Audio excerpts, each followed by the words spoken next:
नमस्कार बंधुरा आज के आमी एक नतून रेसिपि निये एसेछि जार नाम होच्छे भुना चिकेन कारि। तो आमी खूबई घरोया पद्धतिते सहज पद्धतिते भुना चिकेन कारि करे थाकि। आशा करछि आपनादेर सबार भालो लागबे।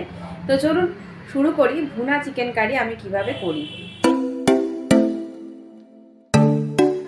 एखाने चिकेनटाके आमी परिष्कार करे धुए निये हलुद गुঁড়ো सामान्य परिमाणे दिएछि, कारण एटा मैरिनेट करते होबे आमाके चिकेनटाके। सामान्य परिमाणे हलुद गुঁড়ো, सामान्य परिमाणे लंकार गुঁড়ো, सामान्य परिमाणे नुन और आमी एखाने सादा तेल यूज करेछि। आमी सर्षेर तेल एखाने यूज करिनि। तो सादा तेल दिए एटाके भालो करे माखते होबे। एटाके भालो करे माखार पर एटा 30 मिनट स्टैंडिंग टाइम रेखे दिते होबे। 30 मिनट एटा मैरिनेशनेर जोन्नो रेखे दिए ভালো করে এখানে না মাখলে অসুবিধা, মানে নুনটা ঢুকবে না চিকেনে, তার জন্য ভালো করে এটাকে আমি হাত দিয়েই মেখেছি। আমি কোনো হাতা টাতা ইউজ করিনি, হাত দিয়েই ভালো করে মেখে আমি এখানে 30 মিনিটের জন্য রেখে দিয়েছিলাম। তারপর এখানে আমি কড়াটা গরম করতে দিয়েছি, তার মধ্যে দিয়েছি ধনে অল্প পরিমাণ আর মৌরি। এটা শুকনো কড়ায় ভেজে ড্রাই রোস্ট করে নিতে হবে। তারপর আমি কড়াতে সাদা তেল দিয়েছি। সাদা তেলের মধ্যে ছোট এলাচ, বড় এলাচ, লবঙ্গ, দারচিনি, কিছু শুকনো লঙ্কা, গোলমরিচ, জিরে আর তেজপাতা আর একটা জয়িত্রী দিয়ে ফোড়ন দিয়েছি সাদা তেলে। তারপরে আমি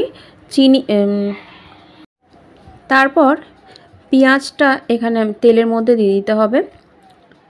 পেঁয়াজটা দিয়ে ভালো করে ভাজতে হবে। এটা হচ্ছে যখন মিডিয়াম পেঁয়াজটা ভাজা হয়েছে তখন, আর এটা হচ্ছে একদম ফাইনাল পেঁয়াজ ভাজা। পেঁয়াজটা না ভালো করে ভাজলে ভালো জিনিসটা হবে না। তারপর ম্যারিনেট করা চিকেনটা আমি এর মধ্যে দিয়ে দিয়েছি। এটা দিয়ে ভালো করে নাড়াতে হবে, চিকেন থেকে সামান্য জল বেরোবে। তারপর আমি এখানে 3টে টমেটো দিয়েছি ছোট ছোট, সেটাও ছোট ছোট করে টুকরো করে আমি দিয়েছি যাতে খুব তাড়াতাড়ি এটা মিক্সড হয়ে যায়। এটা ভালো করে মিক্স করে নিতে হবে যাতে টমেটোটা সেদ্ধ হয় ভালোভাবে। তারপর আদা রসুনের পেস্ট আমি 2 চামচ মতো দিয়েছি।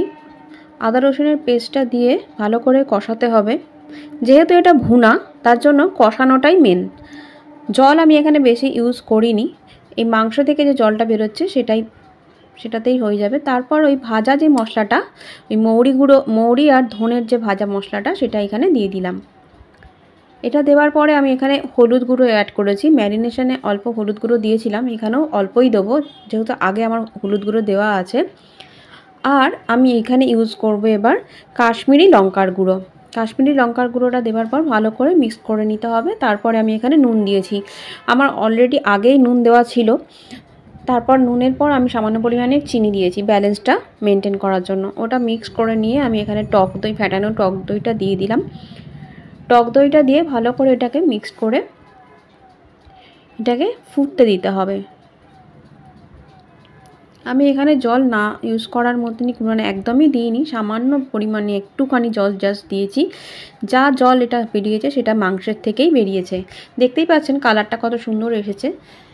এইভাবে রেখে 10 মিনিট আমি ঢেকে রেখে দিয়েছিলাম। তারপর নামানোর আগে কসৌরি মেথি আমি একটু ছড়িয়ে দিয়েছি। কসৌরি মেথি ছড়ানোর পর এটাকে একটু নাড়িয়ে ঢেকে রেখে দিয়েছি যাতে কসৌরি মেথির গন্ধটা ভিতরে থাকে। এটা ভালো করে মিক্স করে নিয়েছি আমি এখানে। তারপর নামানোর আগে একটু ধনেপাতা কুচিয়ে এটা জাস্ট ছড়িয়ে দিয়েছি। আপনারা বাড়িতে এটা ট্রাই করবেন, খুবই সুন্দর খেতে হয় জিনিসটা। এটা মাংসের একটা খুবই ভালো রেসিপি, মানে খুবই সামান্য জিনিস দিয়েই রেডি হয়ে যায় এটা, মানে এক গাদা মশলা লাগে না, কিন্তু টেস্ট খুব ভালো হয়।